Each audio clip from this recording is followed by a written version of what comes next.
Hey guys, what is up? I know a couple people had asked me a while ago about the Whole30 experience and Shakeology, and I completely dropped the ball and forgot to respond. So I thought it would be easier to just go live and explain how I sort of used it in my business and how I incorporated it in with Shakeology. So first of all, please know that it is not a Whole30 approved product. So when you're doing the Whole30, it actually says in the Whole30 book, it mentions Shakeology. So for me going into it, I had to upfront give the disclaimer as to why I was still going to be using Shakeology and why it was still going to be a part of my everyday routine. It was just something that I'm very used to drinking. So it actually gave me a great point to be able to talk about it more publicly, because I just kept repeating it over and over on my wall that I drink Shakeology, I'm doing Whole30, I feel amazing. Still drinking Shakeology, I'm a rule breaker, and I had some fun with it. So the reason that Shakeology is not approved, from my understanding, is there's two different formulas. You have your whey-based. Well, with the Whole30, you're eliminating dairy altogether. And the other reason is because the vegan formula is a pea and rice protein blend.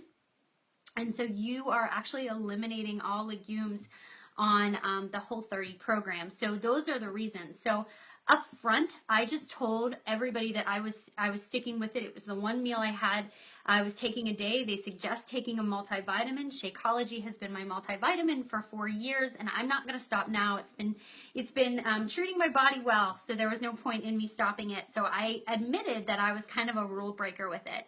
But the reason that I did Whole30, and I think that it's really important to understand that I had kind of hit a plateau with my own routine and my own sort of habits.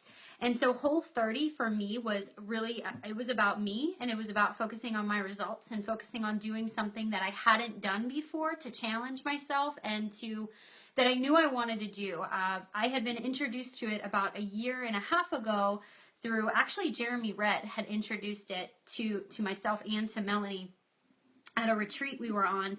And when he mentioned it, it took me a year to actually commit to it because I was so intimidated by it. And throughout the Whole30 experience, I ended up I lost 9 pounds on it. But what I found was I created a following as a coach, doing something that other people weren't doing because of the thought that I can't do Shakeology with Whole30, when in actuality, because I was very open and saying, I'm a rule breaker, I'm still drinking my Shakeology, I'm still doing this, I'm not going to eliminate it, it actually helped my business. So that month, I think it was November, we finished November right before Thanksgiving, we actually ran a really big group. We had about 230 people, but a lot of those people were coaches who were maybe at a plateau in their own health and fitness journey. They were people who maybe were following us, and we didn't necessarily talk about why Shakeology, but it was an opportunity for them to continue to kind of see what we were doing and how we were coaching and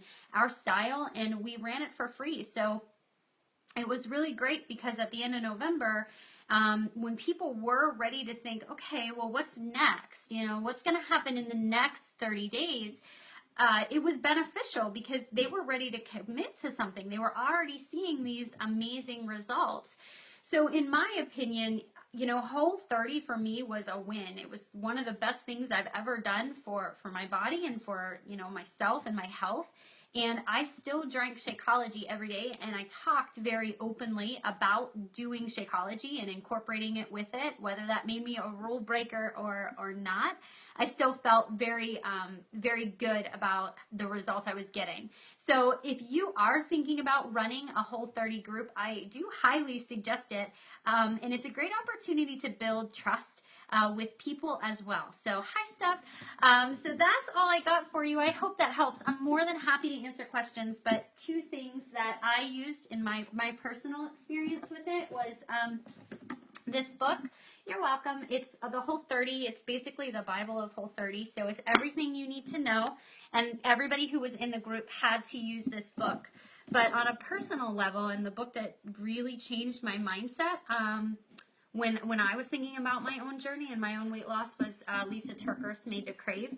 It's definitely a Christian look at, just your cravings and why you eat certain foods and the habits that we create. So if you have an audience that would benefit from something like that, I really highly recommend it. And that so far this year has been my most successful challenge group too. So that's just some thoughts for you guys. I hope everyone has the most wonderful holiday, and for all of you guys who are working towards your goals at the end of the year, I am rooting for you, and just, my fingers are crossed for you, and I think the world of all you guys. So best of luck, and let me know if you have any questions or if I can help you out in any way. Have a great day.